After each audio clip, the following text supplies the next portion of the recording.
So mao ni ang pugon namo. So mao ni diri namo ginabutang ang kopras diri. Ang pagbutang nimo og kopras diri dili tibuok, kun dili imo na siyang gipiras-piraso. Kanang pira-piraso nga tama-tama nga dili mulusot dito sa ilalom ang kopras. So pagbutang nimo diri sa kopras, estimate lang nato ni siya kung pila ang masulod ani kay gamay-gamay ra man ni ato ang pugon. So dapat makasya lang ug makaya nato siya o kayon. Kung mabutang na nato diri, so kailangan unsaon man pagpamaagi ani para mauga ang kopras. So ang una ani is kailangan nato painitan. So kailangan nato og mga sugnod o pangkatong. So diri pwede nato gamiton ang mga raw materials na exist gikan sa tuwang kopras. Pwede ang bunot, pwede ang palwa, mo na gamiton nato sa pagpainit ani para muuga siya. So ang pagpainit ani daghan mang klase ng mga pugon. So ang uban kay direct dito sa ilalom nila ginapasiga, ginasugnod.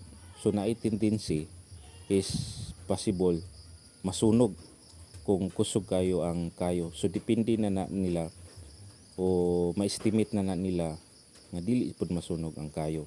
So ang pagpauga ni kailangan og bantayan pud nimo ang imong pagsugnod. So diri mao kini diri na mo ginabutang ang pagpagsugnod, pagpasiga. So diri na mo ginahalingan dahil sa ilalom man nanay bangag, pero naa na siya distance padulong dito sa butangan sa kopras. So lahi ang amo ang style diri. So diha lang na siya taman butangan namo og mga sugnod, tapos ang pressure sa init muadto na dito sa dito na siya. So depende na sa imong pagbutang og sugnod unsa ka kusog ang kayo. Kung kusog ang kayo, init pug kaay na siya dito. Unsa may causes o possible kung init kaay dito. So kung dili na nimo bantayan imong kopras diha, dili nimo ukayon, naay tendency na ma-will balance ang pag-uga sa imong kopras. So dapat kung kusog ang imong kayo, dapat i-maintain na nimo siya og ukay para balance ang iyahang pag-uga.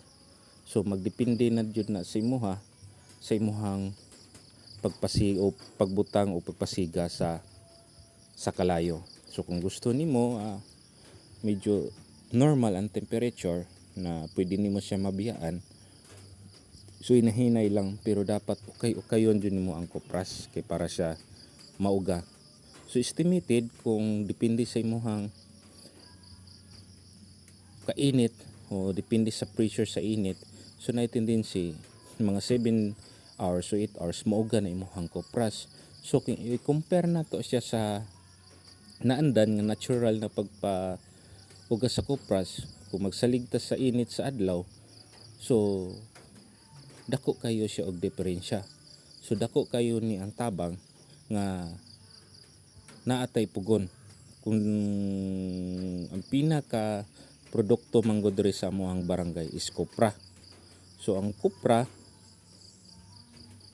mo nay produkto na main product diri sa amoang barangay.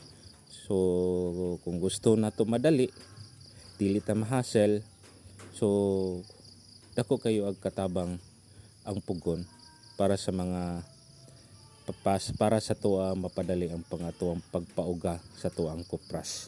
So after ana, paglantaw nimo na medyo tuyo na ang kopras, so dili na mo siya butangan og sugnod para mahinahinay na to siya kaluto kay ukayon gihapon nimo siya. So isaking na ba nato kung nauga na ang kopras bisas init pa. So dili pa nato na siya isulod sa sako. So after ana, kung bugnaw na imong kopras, una pa nato siya isaking para ready to deliver na siya sa mamalitay. So mao na ang proseso diri sa pagkopras. So dili dali, kailangan og saktong kusog, saktong pagkugi, kapoy man, pero naanad naman mi diri nga mao ni ang muang naandan gikan pagkabata, mao pud ni among source of income diri. So nasanay na, so mao ni ang kinabuhi diri sa bukid.